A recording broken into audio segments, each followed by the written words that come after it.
तो हम लोग देख रहे थे न्यू प्रोडक्ट डेवलपमेंट, है ना। तो न्यू प्रोडक्ट डेवलपमेंट में हम लोग 7 स्टेज तक देखे। 8वां स्टेज है कमर्शियलाइजेशन।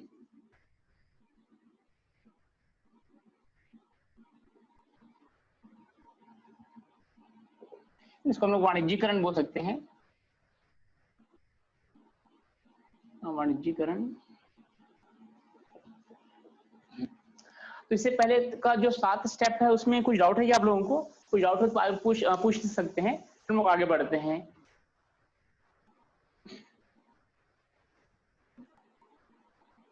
नहीं सर, नहीं है। क्लियर है ना? हाँ, देखो ये जो कमर्शियलाइजेशन होता है, तो ये जो होता है सबसे कॉस्टली प्रोसेस होता है ये, है ना।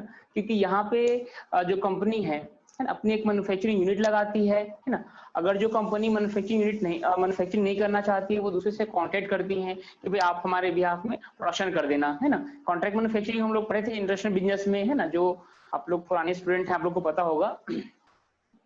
तो बस वैसे ही तो कई लोग क्या करते हैं, खुद मैन्युफैक्चरिंग करते हैं, कुछ लोग दूसरे से मैन्युफैक्चरिंग करवाते हैं, ठीक है।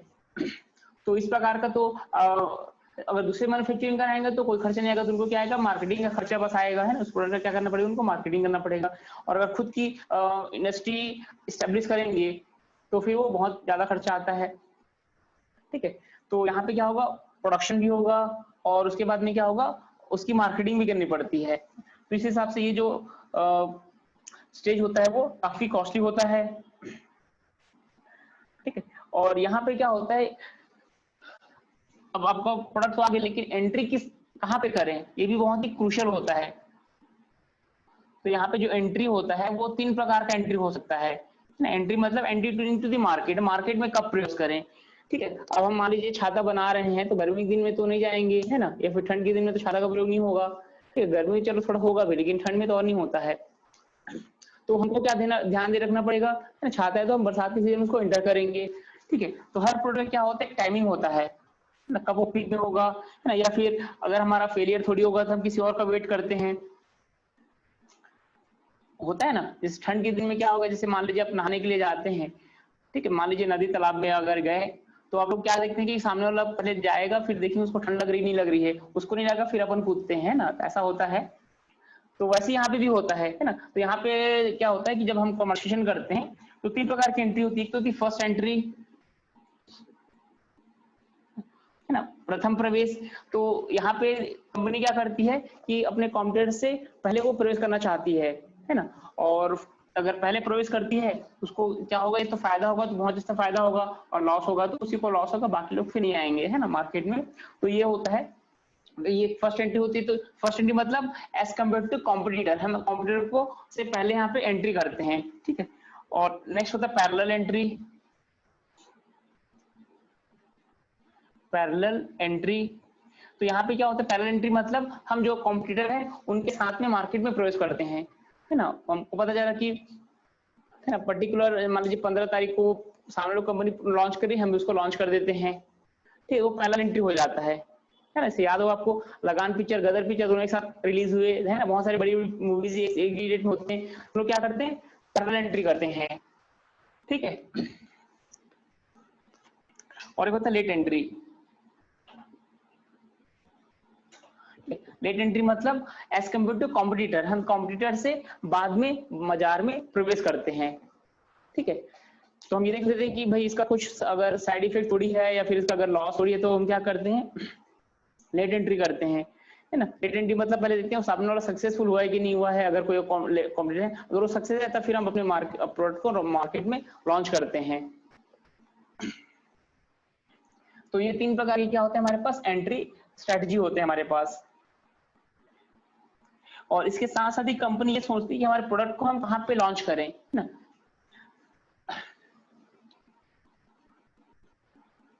तो जो प्रोडक्ट की जो लॉन्चिंग होती है, इसके बारे में डिसाइड किया जाता है कि या हम इसको लोकेलिटी में लॉन्च करें, लोकेलिटी मतलब स्थानीय बाजार में, है ना, स्थानीय, या फिर कोई रीजनल मार्केट में,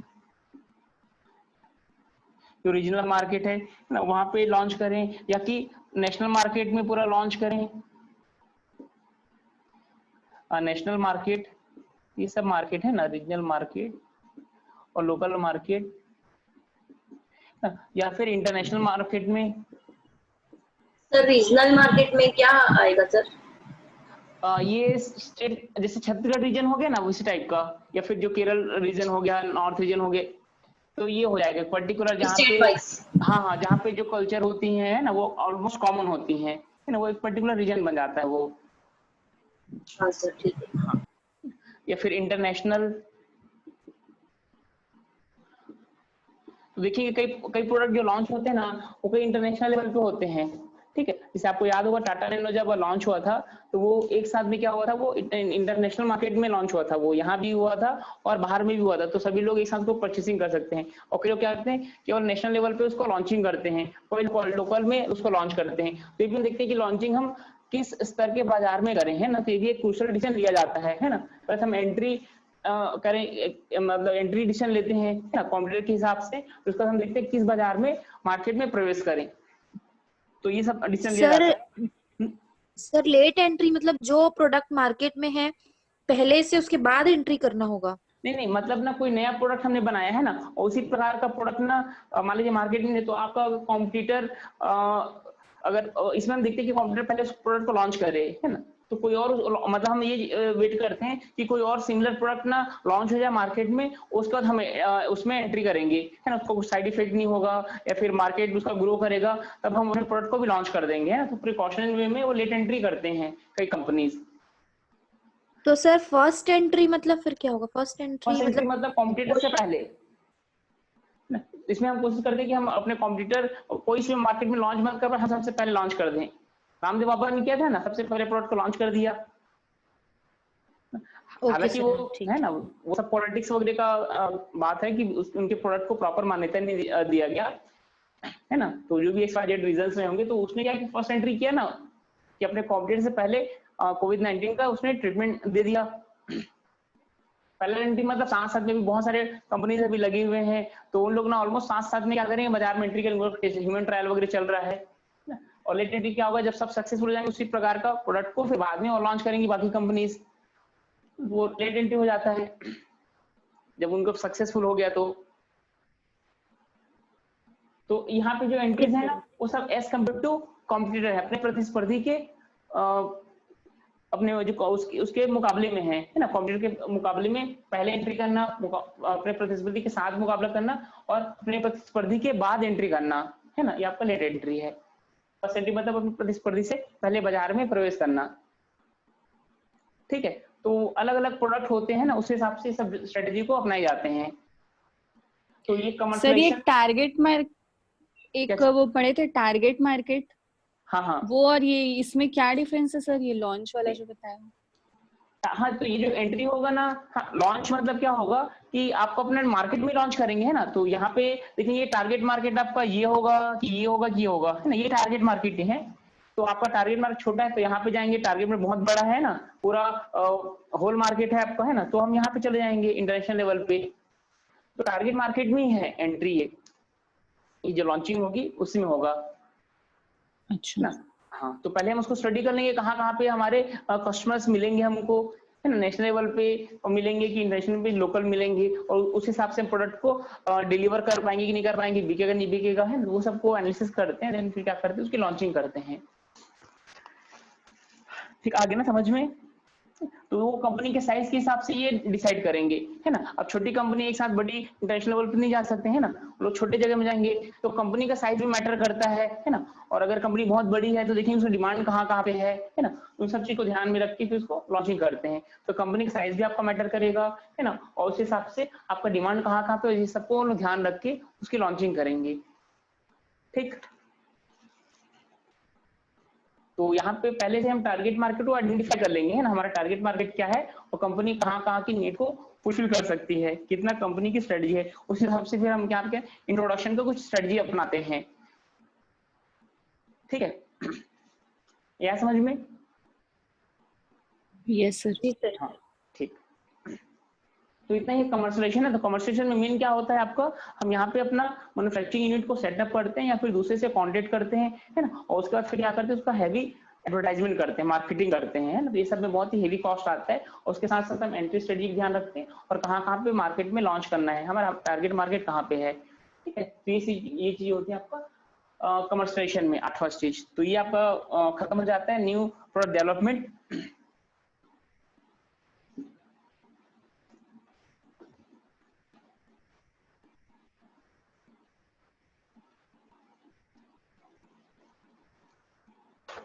सर एक पॉइंट में लाइसेंस बताए थे, वो क्या है, एक बार फिर से बताओगे क्या? हाँ, लाइसेंस और फ्रेंचाइजी। लाइसेंसिंग वाला था। तो लाइसेंसिंग क्या होता है कि जब हम ना मैन्युफैक्चरिंग जो यूनिट्स होती हैं, है ना, तो जैसे मान लीजिए कि ना जापान में किसी 4 व्हीलर का बहुत अच्छा मैन्युफैक्चरिंग हो रहा है ना, और मैं चाहता हूँ कि ना वो चीजें मैं भी बनाऊं, लेकिन मैं उसको रिसर्च वगैरह में पैसा खर्च नहीं करना चाहता, तो मैं क्या करूंगा, उनसे उस 4 व्हीलर का लाइसेंस ले लूंगा, है ना, उसको अपन इंटरनेशनल लाइसेंसिंग कहते हैं। ठीक है, तो एक लाइसेंसिंग होगी जो किसके लिए होगा, मैन्युफैक्चरिंग के लिए, तो अपना पूरा प्रोसेस को मुझे देगा, है ना। तो एज इट इज सेम उनके डायरेक्शन पे मैं एक अपने कंपनी बनाऊंगा, है ना, पूरा मैन्युफैक्चरिंग यूनिट लगाऊंगा, फिर मैं भी फोर व्हीलर का क्या करूंगा, उत्पादन करूंगा, उसका जो भी परसेंटेज होगा उसको मैं एज रॉयल्टी के रूप में या फिर सेल्स का कुछ परसेंटेज के रूप में उस पर्टिकुलर कंपनी को दूंगा, है ना। और लाइसेंसिंग क्या होगा, एक पर्टिकुलर टाइम पीरियड के लिए होगा, है ना, कि मतलब हम उसमें अब हम सिर्फ इंडिया में बेच सकते हैं, है ना, और ये 10 साल के लिए हम लाइसेंस लिए हैं, तो बाद में उसको हम रिन्यू भी कर सकते हैं। तो ये लाइसेंसिंग होता है ना, जो कि मैन्युफैक्चरिंग के लिए होता है ना। और एक फ्रेंचाइजी बताया था, फ्रेंचाइजी क्या होता है, सेम ऐसे ही है ये, लेकिन वो आपका सर्विस सेक्टर के लिए होता है ना। जैसे होटल है, रेस्टोरेंट है, जैसे मैकडोनल्ड्स का पिज्जा वगैरह है, तो उसके लिए अगर मान लीजिए हम यहाँ पे चाहते हैं कि रायपुर में मैकडोनल्ड्स का पिज्जा हट खोलें, ठीक है, तो हम मैकडोनल्ड से क्या करेंगे, परमिशन लेंगे, और उन लोग अपने इंस्ट्रक्शन या फिर डायरेक्शन के हिसाब से वहां पूरा सेटअप करवाएंगे, फिर उनको भी क्या देंगे, हम लोग सेल्स का कुछ परसेंटेज देंगे, फिर रॉयल्टी डिसाइडेड होगा वो हमको उनको देंगे। ठीक है, ये होता है लाइसेंसिंग और फ्रेंचाइजी। ठीक, यस सर, आई एम। हाँ, तो इसको हम लोग क्या करते हैं, मतलब हमको उसको डेवलप नहीं करना है, उसका ब्रांड नेम डेवलप नहीं करना है, रिसर्च के थ्रू प्रोडक्ट को डेवलप नहीं करना है, तो हम उसको बाहर वाले से खरीद लेते हैं, ये बाय डिसीजन में आता है ये, है ना। और ये हमने न्यू प्रोडक्ट डेवलपमेंट के ये वाला मैक डिसीजन में आता है। ठीक है, यस सर। हाँ, है ना, कुछ भी डाउट होते हैं ना कभी पूछ सकते हैं, कोई दिक्कत नहीं है ना, तभी तो लाइव क्लास का मजा आएगा।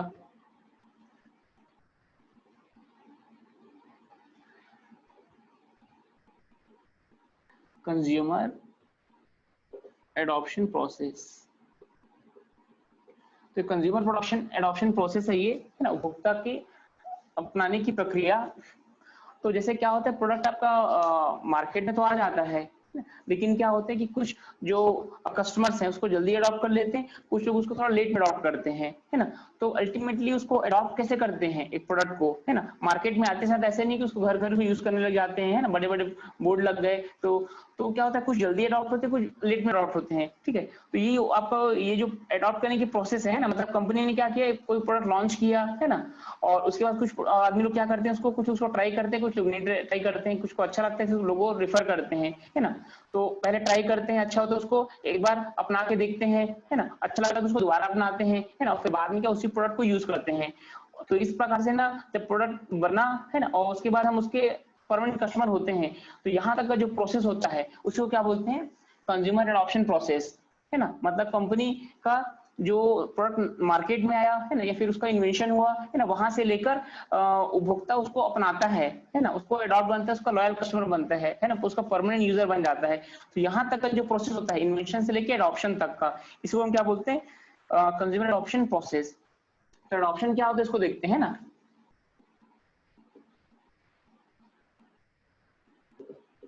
एडॉप्शन,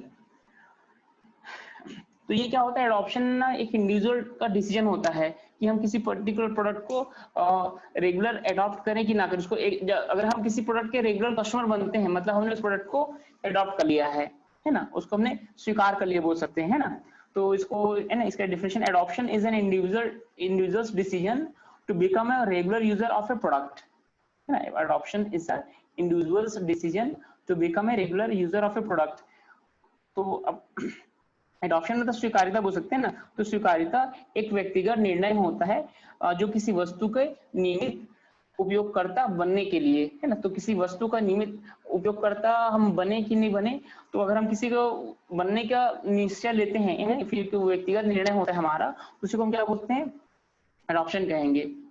ठीक है, स्वीकार्यता। तो यहाँ पे जैसे कोई नया प्रोडक्ट नया यूजर होता है, तो नया यूजर क्या करता है, तो नए यूजर प्रोडक्ट को क्या करता है, पहले वो ट्राई करता है ना। ट्राई करने के बाद में उसको ना या तो वो अडॉप्ट करता है फिर रिजेक्ट कर देता है ना। आप कुछ नया प्रोडक्ट लेते हैं मार्केट में, अच्छा लगा तो उसको आप अडॉप्ट करते हैं, नहीं तो उसको रिजेक्ट कर देते हैं, ठीक है। और अगर आप क्या बोलते हैं उसको अडॉप्ट कर लेते हैं फिर उसको बार बार यूज करते हैं, है ना, तो ये क्या होता है आपका, आप उसे लॉयल कस्टमर बन जाते हैं, तब आपको ये एडॉप्शन प्रोसेस कंप्लीट हो जाती है, ठीक है। तो ये जो एडॉप्शन प्रोसेस होता है, एडॉप्शन प्रोसेस, तो एडॉप्शन प्रोसेस क्या होता है, तो जो मैंने शुरू में बताया ना वही चीज है ये एडॉप्शन प्रोसेस। तो एडॉप्शन प्रोसेस क्या होता है कि ये आपका किसी कंपनी के द्वारा किसी वस्तु के आविष्कार से लेकर उस वस्तु को अपनाए जाने के बीच की प्रक्रिया है, इसी को हम क्या बोलते हैं, उपभोक्ता स्वीकार्यता प्रक्रिया, ठीक है। तो वो क्या करे, उसको स्वीकार करे, उसको अडॉप्ट करे, अपना रहा है, ठीक है।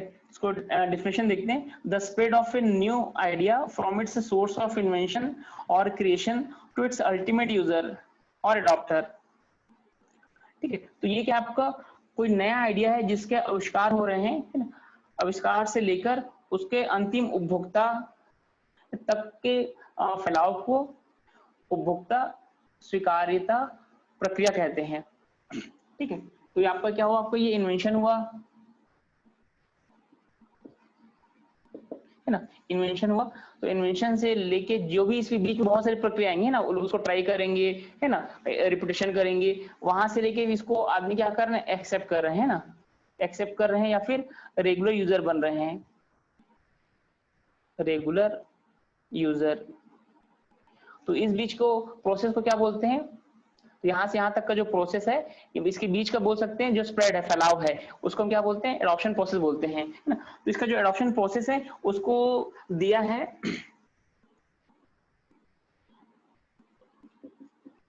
एवरिट एम रोजर्स, है ना। तो इन्होंने इस कॉन्सेप्ट को दिया है, एडॉप्शन प्रोसेस का जो कॉन्सेप्ट है उसको, और इसमें कुछ स्टेजेस हैं, है ना? तो इसमें 6 स्टेजेस हैं इसमें, तो वो इन्होंने बताया है और इस प्रोसेस के बारे में इसने डिफाइन किया है ना। जो इन्वेंशन से लेके आपका उस प्रोडक्ट का रेगुलर यूजर बनने के बीच का जो प्रक्रिया है, इसी को हम क्या बोलते हैं, एडॉप्शन प्रोसेस बोलते हैं। और इसको किसने दिया है, एवरिट एम रोजर ने दिया है। इसके ना 6 स्टेजेस हैं इसमें, 6 स्टेजेस हैं इसमें।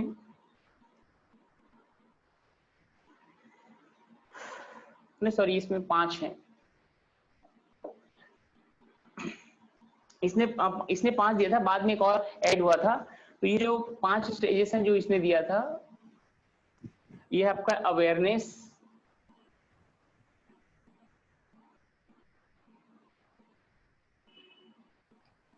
सर वीडियो क्लियर नहीं दिख रहा है। ऐसे क्या, हाँ एक मिनट, तो नहीं दिख तो ठीक है ना। बाकी लोग को दिख रहा है कि नहीं दिख रहा है, सर दिख रहा है। दिख रहा है ना, हाँ। वो थोड़ा सा आपका ना नेटवर्क का थोड़ा इशू होगा, है ना। क्या लॉकडाउन ओपन हो गया तो बाकी सब ना अपना जो नेटवर्क कुछ प्रॉब्लम था वो ठीक हो गया है। अभी मॉर्निंग में एक बार भी प्रॉब्लम नहीं किया है, बीच में क्या लॉकडाउन चल रहा था ना, तो वो लोग रिपेयर नहीं कर पा रहे थे। Okay sir. हाँ हाँ ठीक है, रिकॉर्डिंग में प्रॉपर दिख जाएगा आपको, या फिर जैसे आप जैसे क्लियर होता है ना कुछ जो आपको समझ नहीं आया था, जो या फिर छूट जाता है, मैं रिपीट कर दूंगा, तो है ना। तो इसने एवरी टाइम रोजर में कैसे 5 स्टेजेस बताया था, अवेयरनेस, इंटरेस्ट,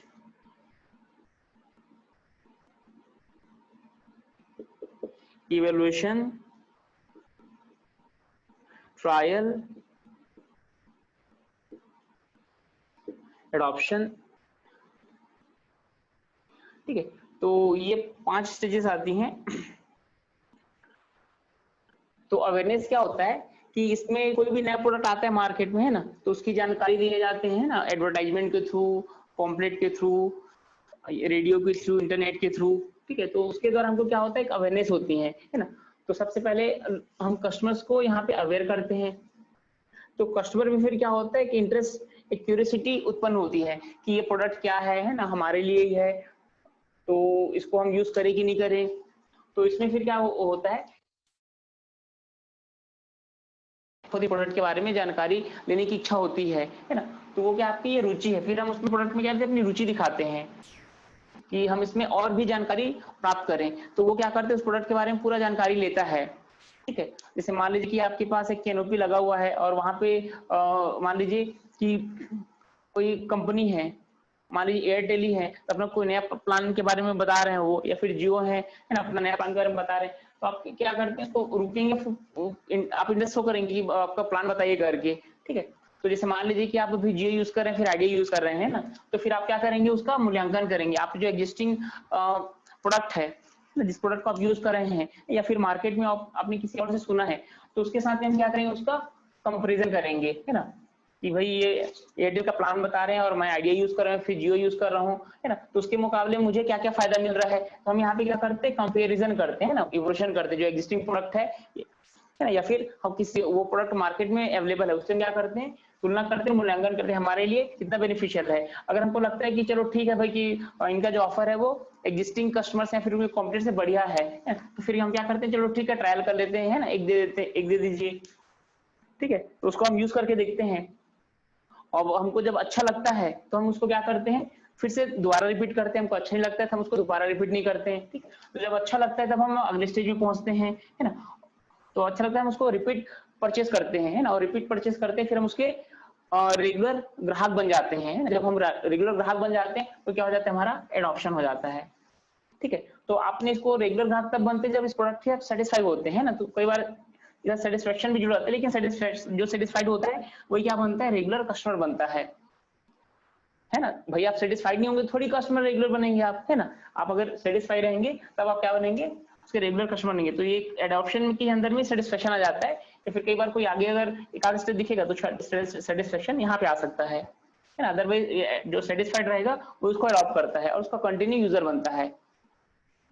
ठीक है, तो ये जो क्या हो गया आपको ना, इन्वेंशन हो गया, इन्वेंशन से लेके एक्सेप्टेंस, है ना, इस बीच का प्रोसेस क्या बोलते हैं, एडॉप्शन प्रोसेस बोलते हैं। क्लियर हुआ ये कंज्यूमर एडॉप्शन प्रोसेस?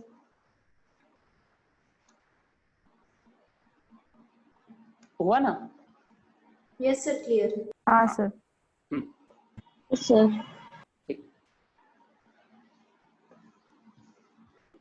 इसको हिंदी में देखेंगे तो अवेयरनेस मतलब क्या हो जाएगा आपका, जागरूकता हो जाएगा, है ना, रुचि, मूल्यांकन, है ना, ट्रायल। तो ट्रायल जनरली ट्रायल इसको बोलते हैं, एडॉप्शन मतलब स्वीकार्यता बोल सकते हैं।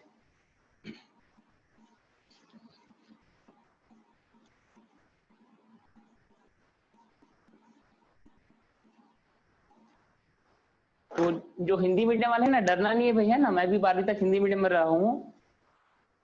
ठीक है, तो जो भी आपको समझ में आए तुरंत आप पूछ सकते हैं, और बेसिकली तो एक्सप्लेनेशन आपका हिंदी में ही रहता है, और इसको इंग्लिश टर्मिनोलॉजी आप यूज करेंगे ज्यादा बेटर रहेगा, क्योंकि वो आपको पूरे एग्जाम में काम आएगा ना। हिंदी का बहुत सारा समझ में नहीं आता है, इसलिए नेट के कुछ क्वेश्चन समझ ही में नहीं आते हैं, है ना, क्योंकि हम सिर्फ हिंदी में देखते हैं, इसीलिए उसको आप लोग प्रैक्टिस बनाएंगे कि हिंदी इंग्लिश दोनों में देखेंगे। अब इसमें हम देखते हैं time of adoption of innovation. Time of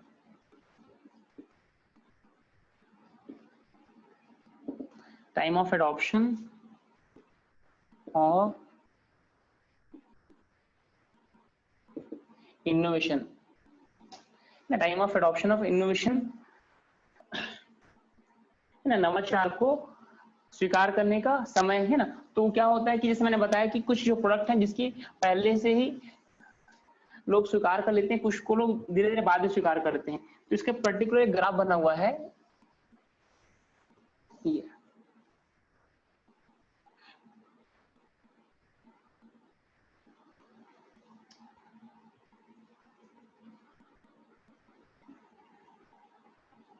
ये वाला, आपका टाइम वाला हॉरिजन है ये वाला।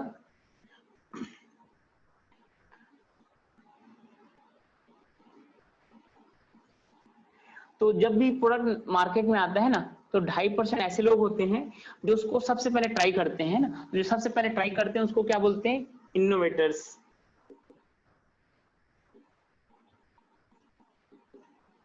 इनोवेटर्स, है ना, अन्वेषक बोल सकते हैं उसको, फिर उसके बाद में क्या होता है कि 13.5% जो होते हैं, है ना, वो इनसे इंस्पायर होकर क्या करते हैं और इसको ट्राई करते हैं, है ना। तो इनोवेटर्स के बाद में जो ट्राई करते हैं उसको बोलते हैं अर्ली अडॉप्टर।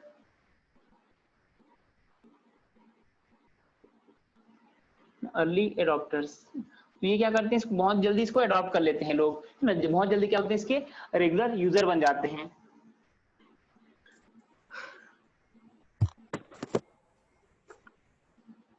देन होता है अर्ली मेजॉरिटी।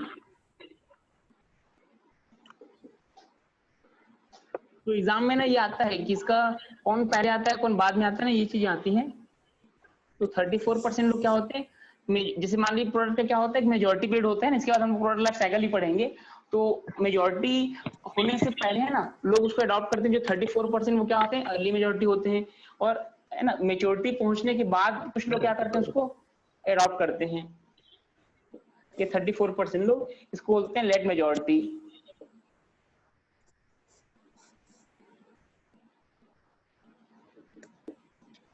ठीक है, और उसके बाद जब प्रोडक्ट मार्केट से जाने वाला होता है ना, तो ऐसे कुछ लोग होते हैं जो 16% ना, जो कि प्रोडक्ट के जाने के समय में उसको अडॉप्ट करते हैं, उसको बोलते हैं लेगार्ड्स।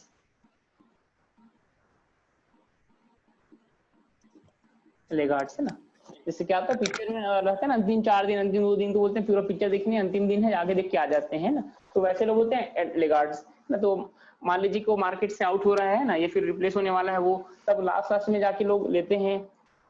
ठीक है, कई लोग क्या करते हैं, जब मार्केट खत्म हो जाता है ना, तब क्या करते हैं, लास्ट में सब्जी लेने के लिए आते हैं ना, जो बचा खुचा रहता है उसको लेके आते हैं, ताकि वो कम रेट में दे देंगे घर के। ठीक है, छत्तीसगढ़ में उसको मलवन में बोलते हैं, मलवन में दे दो करके। ठीक है, तो वैसे लोग क्या है, ये लेगार्ड्स हैं वो। ठीक है जितेन, जितेन को जी पता सर, जी सर। हाँ हाँ ठीक है, तो वही लोग क्या है, ये लेगार्ड्स हैं, वो जो लास्ट में क्या बोलते हैं आते हैं और उसको यूज करते हैं। तो इसको आप लोगों ने इसका सीक्वेंस याद रखिएगा। तो सबसे पहले क्या आता है आपका, इनोवेटर्स आता है, फिर अर्ली मेजॉरिटी, अर्ली एडॉप्टर्स आते हैं ना, फिर ये अर्ली मेजॉरिटी, लेट मेजॉरिटी, और ये लेगार्ड्स। सबसे लास्ट में कौन आएगा, बोलेंगे लेगार्ड्स आएगा। तो ये इसका ना सीक्वेंस आता है ये, और अभी तक परसेंटेज नहीं आया है, लेकिन परसेंटेज भी आ सकता है, तो इसको आप याद रखिएगा, है ना। इनोवेटर्स क्या होते हैं, ये 2.5% लोग होते हैं ना, 2.5% लोग होते हैं, 13.5% अर्ली एडॉप्टर्स होते हैं, 34% अर्ली मेजॉरिटी, और 34% लेट मेजॉरिटी, 16% लेगार्ड्स। तो ये हो आपका एडॉप्शन ऑफ इनोवेशन। कोई भी प्रोडक्ट नया आते हैं तो इस प्रकार लोग उसको एडॉप्ट करते हैं। ऐसे आप लोग देखेंगे, कुछ लोग कोई नया वो सकते हैं मूवी आती है, तो कुछ लोग क्या आते हैं, फर्स्ट वाले होते हैं, है ना, तो वो लोग ये हैं। फिर बाद में कुछ लोग पूछ पाछ के जाते हैं कैसा है करके, है ना, तो फिर ये लोग अर्ली एडॉप्टर हैं, इसको पसंद कर लेते हैं। फिर क्या होता है कि उसका एक पीक टाइम आता है ना, जिसमें वो हाउसफुल चलता है, उससे पहले जो लोग क्या करते हैं, उसको मूवी को देखते हैं, वो अर्ली मेजॉरिटी है ना। उसका जो पीक टाइम है, उसके बाद जो डिक्लाइन टाइम में जो क्या करते हैं, उस मूवी को देखते हैं, वो लेट मेजॉरिटी है ना। और अंतिम 1 हफ्ते में देखने वाले जाते हैं, वो लेगार्ड्स हैं। वो आए समझ में? जी सर। हाँ, तो इसमें हाँ बस इतना ही है, इसको अब इतना ही बना के रखिएगा और इसी को बस याद रखिएगा, है ना, और इसका मीनिंग समझिएगा। ठीक है, सब तो कई बार इसका सबसे पहले कौन आता है, तो वो इनोवेटर्स है ना। तो कई लोग जो पढ़े नहीं अर्ली एडॉप्टर समझ लेंगे उसको, अर्ली मतलब पहले होता है ना, लेकिन ये बाद में आएगा। तो इस सीक्वेंस को आप याद रखिएगा बस, है। यहाँ से क्वेश्चन में एग्जाम में क्वेश्चन आते हैं।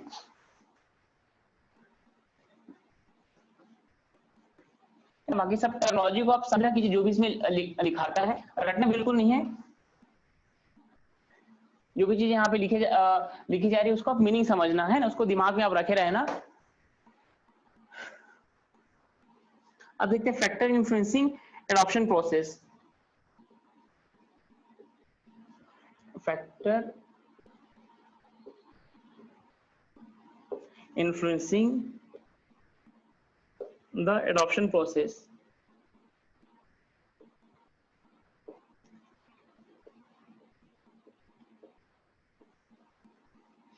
तो जो एडॉप्शन प्रोसेस होता है ना, जो वस्तु को अपनाने की प्रक्रिया है या फिर स्वीकार्यता की जो प्रक्रिया है, उनको क्या क्या कारक प्रभावित करते हैं।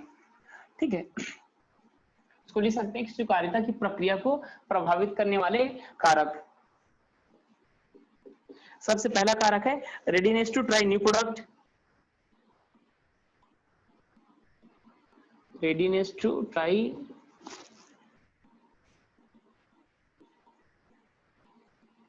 New product. तो नए वस्तु को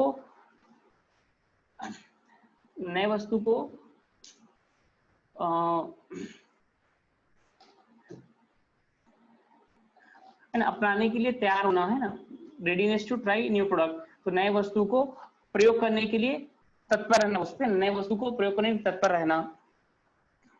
तो ये क्या होते हैं कि हर व्यक्ति आपस में क्या होते हैं, डिफरेंट होते हैं, है ना। तो वो लोग क्या करते हैं, कुछ लोग उसको कुछ लोग जल्दी ट्राई करने की कोशिश करते हैं, कुछ लोग उसको लेट में ट्राई करते हैं। ये डिपेंड करता है जो मेंबर की सोसाइटीज है ना, तो वो किस सोसाइटी में रहते हैं। तो कुछ सोसाइटी वाले क्या करते हैं, उसको बहुत जल्दी उसको अडॉप्ट करते हैं, और कुछ लोग बहुत ही लेट में अडॉप्ट करते हैं, है ना। तो उनके सोसाइटी पे डिपेंड करता है ना। जैसे अगर केरल वगैरह में जाते हैं, है ना, केरल है या फिर वेस्ट बंगाल है, तो ये लोग जहाँ कुछ भी नया टेक्नोलॉजी आता है उसको लोग बहुत ही जल्दी बिल्कुल स्वीकार नहीं करते हैं ना। वो बहुत बाद में उसको अडॉप्ट करते हैं, जब सब देख लेते हैं कि सब अच्छा चल रहा है तब उसको अडॉप्ट करते हैं ना। तो ये सोसाइटी पे डिपेंड करता है ना। कुछ सोसाइटी को बहुत ही अग्रेसिव करते हैं, बहुत जल्दी उसको ट्राई करते हैं। तो ये आपका सोसाइटी सिस्टम पे डिपेंड करता है ये, है ना। और अगर आप नॉर्थ में जाते हैं तो वहां पे क्या करते हैं, नई टेक्नोलॉजी होती है उसको बहुत जल्दी उसको ट्राई करते हैं। और तो पर्सनल इन्फ्लुएंसेस व्यक्तिगत प्रभाव, ठीक है। तो व्यक्तिगत प्रभाव में क्या होता है कि यहाँ पे सभी व्यक्ति क्या होते हैं, अलग अलग होते हैं ना। तो एक व्यक्ति दूसरे, तो हर व्यक्ति का क्या होता है, एक अलग एटीट्यूड होता है ना। परचेसिंग प्रोबेबिलिटी होती है। तो ये डिपेंड करता है कि एक व्यक्ति है वो कितना जल्दी दूसरे से इन्फ्लुएंस हो रहा है। तो वो इंडिविजुअल इन्फ्लुएंसेस जो क्या करते हैं, जो ये प्रोसेस है एडॉप्शन प्रोसेस, उसको अफेक्ट करती हैं। तो एक व्यक्ति दूसरे से कितना जल्दी प्रभावित होता है, तो वो चीजें इसमें आती हैं। तो ये डिपेंड करता है उसका एटीट्यूड कैसा है, कि एक व्यक्ति का उसका मोटिवेशन कैसा है ना। वो कितना जल्दी चीजों से मोटिवेट होता है, कुछ नए ऑफर्स है उससे वो मोटिवेट हो गया, है ना। तो उनके जो एटीट्यूड्स हैं, है ना, और उनकी परचेसिंग हैबिट्स हैं, उसको हम कैसे इन्फ्लुएंस कर सकते हैं। तो उस पर डिपेंड करता है वो कितना जल्दी किसी प्रोडक्ट को अडॉप्ट करता है। कोई नया प्रोडक्ट में कुछ ऑफर ला देते हैं कि साथ ही मिलेगा, तो आदमी सबसे पहले उसको ट्राई करके दिखेगा, है ना। कि कोई व्यक्ति को वो मोटिवेट करता है कि उनको एक्स्ट्रा क्वांटिटी मिल रही है ना, एक के रेट पे 2 मिल रहा है। ये होता है आपका पर्सनल इन्फ्लुएंसेस।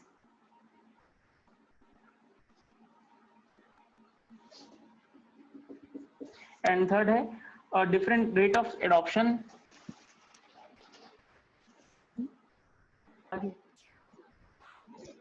आवाज सुनाई दे रही है ना? जी सर। हाँ हाँ, तो ये समझ में आ गया आपको दोनों। अब देखते हैं different rates of adoption. Sir एक बार पर्सनल इन्फ्लुएंस बताइए ना। पर्सनल इन्फ्लुएंस में क्या होता है कि हर व्यक्ति अलग अलग चीजों से इन्फ्लुएंस होता है ना। तो कोई क्या होता है, सस्ती चीज के कारण इन्फ्लुएंस होता है, कोई एक्स्ट्रा क्वांटिटी करने से इन्फ्लुएंस होता है वो, ठीक है। तो कंपनी जैसे ऑफरिंग करती है उसके, है ना, तो उसके हिसाब से क्या होता है कि लोग इन्फ्लुएंस होते हैं, और उस हिसाब से जो रेट ऑफ एडॉप्शन है वो वेरी करता है वो, है ना। कोई उसको पहले अपनाते हैं, कोई बाद में अपनाते हैं। तो कोई कंपनी अगर ज्यादा क्वांटिटी दे रही है कम कॉस्ट पे, तो उससे इन्फ्लुएंस हो जाएगा वो, है ना। क्योंकि इस पर्सनल इन्फ्लुएंसेस में देखने की व्यक्ति का जो एटीट्यूड है ना, पर्सनालिटी है ना, उस पर डिपेंड करता है वो, है ना, उसका वो कैसे मोटिवेट होता है, ठीक है। और कोई आदमी जैसे स्टाइलिश व्यक्ति है ना, तो बहुत ज्यादा जो भी नया आएगा तो क्या करेगा, वो उसको जल्दी उपयोग करेगा, क्योंकि वो जो उसका पर्सनालिटी है ना, और उसका जो लाइफ स्टाइल बोल सकते हैं ना, जो लाइफ स्टाइल है वो लेटेस्ट चीजों के लिए वो ज्यादा प्रेरित होता है वो, ठीक है। तो वो क्या आपका पर्सनल इन्फ्लुएंस आएगा। तो जो पर्सनल कैरेक्टरिस्टिक्स है जिसके कारण क्या होता है, जो एडॉप्शन प्रोसेस है वो कभी जल्दी होती है कभी लेट होती है, ठीक है। तो हाँ, तो व्यक्तिगत जो गुण होते हैं वो क्या करते हैं, आपको एडॉप्शन प्रोसेस को इन्फ्लुएंस करता है। सर थर्ड पॉइंट भी समझाइए सर, वीडियो रुक गया था उस टाइम। अभी नहीं इसको बताया नहीं, इसको अभी तो लिखा बस हो। अच्छा, हाँ, डिफरेंट रेट्स ऑफ एडॉप्शन, है ना, स्वीकार्यता की भिन्न दर। तो देखते हैं कि जो स्वीकार्यता की जो भिन्न दर होती है, तो वो बेसिकली डिपेंड करते हैं तो इसमें 5 चीजों में इसको बांटा गया है। तो इसके 5 गुण हैं। तो पहला है, इसको ABCD में देख लेते हैं। पहला है आपका रिलेटिव एडवांटेज। रिलेटिव एडवांटेज, तो डिफरेंट रेट ऑफ एडॉप्शन मतलब क्या है कि जो अपनाने की जो दर अलग अलग होती हैं, है ना, तो वो किस कारण से होती हैं। तो पहला इसका कारण क्या है कि रिलेटिव एडवांटेज, तो हर कोई क्या देखते हैं कि इसका दूसरे कंपनी के तुलना में तुलनात्मक लाभ कितना है। ठीक है, जैसे आप बैटरी लेते हैं, सॉरी आप मोबाइल लेते हैं, तो मोबाइल में क्या देखते हैं कि आपका जो बैटरी बैकअप कितना है, 4000 mAh का है, 5000 mAh का है। तो आपको लगा कि 5000 mAh का है तो आप उसको जल्दी ले लेंगे, और वही अगर आप 4000 चलाएं वो 3000 का होगा तो उसको बाद में लेंगे या फिर उसको नहीं लेंगे। ठीक है, तो हम क्या करते हैं, रिलेटिव एडवांटेज देखते हैं, जो हमारे पास प्रोडक्ट है उसमें से सामने वाला कितना आपको लाभ दे रहा है। और दूसरा इसमें गुण होता है वो कॉम्पेटिबिलिटी।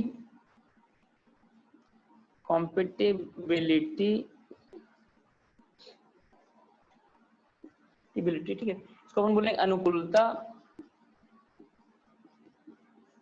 ठीक है, तो जो प्रोडक्ट क्या होगा हमारे लिए कॉम्पिटेबल होगा, हम उसको आसानी से यूज कर पाएंगे, तो उसको लोग क्या करते हैं, जल्दी अडॉप्ट करते हैं। और जो चीजें हम उसको आसानी से यूज नहीं कर पाते हैं, है ना, जैसे मान लीजिए कि जो एंड्रॉइड फोन है ना, जो पुराने लोग हैं वो लोग उसको अभी भी यूज नहीं कर पाते हैं, लोग हमेशा लाल और हरे बटन का अभी भी यूज करते हैं।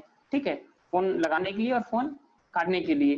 ठीक है, तो वो तो जो स्मार्टफोन है उसमें वो ज्यादा कंफर्टेबल नहीं होते हैं, है ना, तो उनके लिए अडॉप्टेबिलिटी क्या होगी, कम होगी। लेकिन नए जनरेशन उसको जल्दी से अडॉप्ट कर लेते हैं, है ना, क्योंकि वो इन सब चीजों से लिए यूज टू हो जाए रहते हैं, है ना। तो देखते हैं कि आपका जो प्रोडक्ट है वो कॉम्पिटेबल है कि नहीं, अनुकूल नहीं है, उसको यूज करने के लिए फ्रेंडली है कि नहीं, यूजर फ्रेंडली नहीं है, उस पर डिपेंड करता है ये। तो जितना ज्यादा कंफर्टेबल होगा वो उतना जल्दी से उसका एडॉप्शन होगा, लोग उसको जल्दी से स्वीकार करेंगे।